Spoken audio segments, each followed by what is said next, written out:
Enggak, saya cuma waktu. mengingatkan fokus saja Enggak, ke waktu tema. saya. Ini Waktu belum saya dimulai. nggak lama. Ya, silakan. Waktu saya Waktu dimulai. saya nggak lama. Coba perhatikan itu. Waktu diterima. Ini Silakan. waktu saya. Tadi kan waktu Silakan, kamu yang saya silakan. pakai.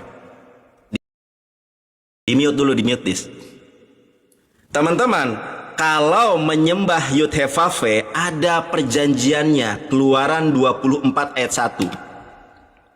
Edis, tolong fokus kamu, karena saya kepenuhan Roh Kudus, tolong difokus ya. Jangan kabur kamu. Perhatikan teman-teman ya. Saya ulangi, coba kalian perhatikan.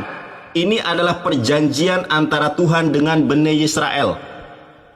Ya, upacara pengikatan perjanjian antara Tuhan dengan bangsa Israel.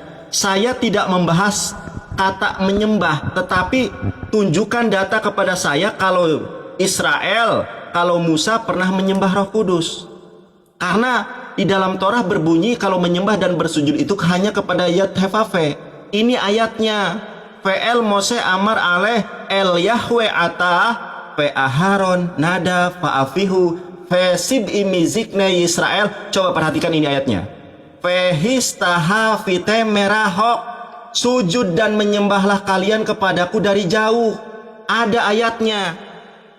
Yang saya herankan, Edis, saya berdebat dengan ratusan pendeta. Lihat YouTube saya, Yonatan Nandar.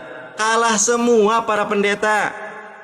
Kalau kalau orang Kristen menganggap kalau Roh Kudus adalah pribadi Allah, maka Musa pun harus memperkenalkan kepada Bani Israel, Ruben, Simon, Naftali, Asher, Ishahar, ya, Gad, kemudian Benyamin, Yehuda, Levi. Nyatanya tidak ada satu suku Israel yang menyembah Roh Kudus. Tuhan itu kekal.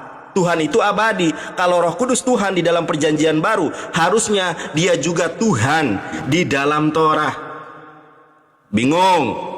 Nah. Oke, lihat saya tunjukkan lagi. Ya, saya tunjukkan, Dis. Saya tunjukkan kepada Anda di dalam Mazmur 104 ayat 30. Ini pertanyaan saya kasih tahu jawabannya. Kenapa tidak ada bangsa Israel yang menyembah Roh Kudus? Karena Roh Kudus itu adalah makhluk. Nih kita lihat nih ya. Apabila engkau mengirim rohmu, roh Tuhan itu, mereka tercipta dan engkau membaharui muka bumi. Saya baca di dalam bahasa Ibraninya.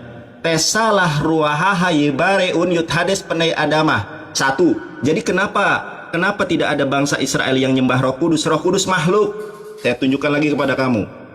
Di dalam Zakaria 12 ayat 1. Ya.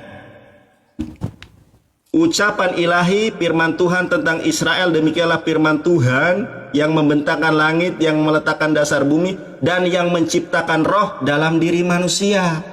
Dalam bahasa Ibraninya, masa debar Yahweh al Yisrael neum Yahweh notes shamayim peyoshed aret peyosher ruah Adam bekirbo. Yang lebih parah lagi, Tuhan Kristen itu bersemayam di dalam lubang hidung. Saya tunjukkan kepada kamu, nih, ya, selama napasku masih ada padaku dan roh Allah masih di dalam lubang hidungku.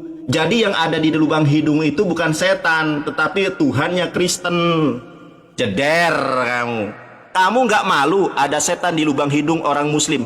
Kamu nggak malu Tuhanmu jadi upil? Di dalam Ayub 27 ayat ketiga, kalau di dalam backgroundnya dia ada setan di dalam lubang hidung orang Muslim.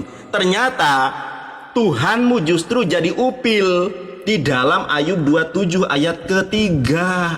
Dan roh Allah masih di dalam lubang hidungmu. Jeder kan. Bubu ya. Belum, waktu saya masih ada. Jadi pertanyaan saya, kalau memang kamu mempermasalahkan kata menyembah, tunjukkan Torah, Sefer Beresit, Semot, Vaikra, Bamidbar, Tevarim, itu jumlah Torah itu adalah 4.845 ayat. Tunjukkan ada tertulis Ruach HaKodes di dalam Torah. Gemetar dia sampai minum-minum. Sampai dunia kiamat pun tidak ada orang Kristen yang sanggup mengalahkan saya debat Tritunggal atau Tauhid yang diajarkan Musa kepada Bani Israel. Tepuk tangan. Ya, silakan, masih 13.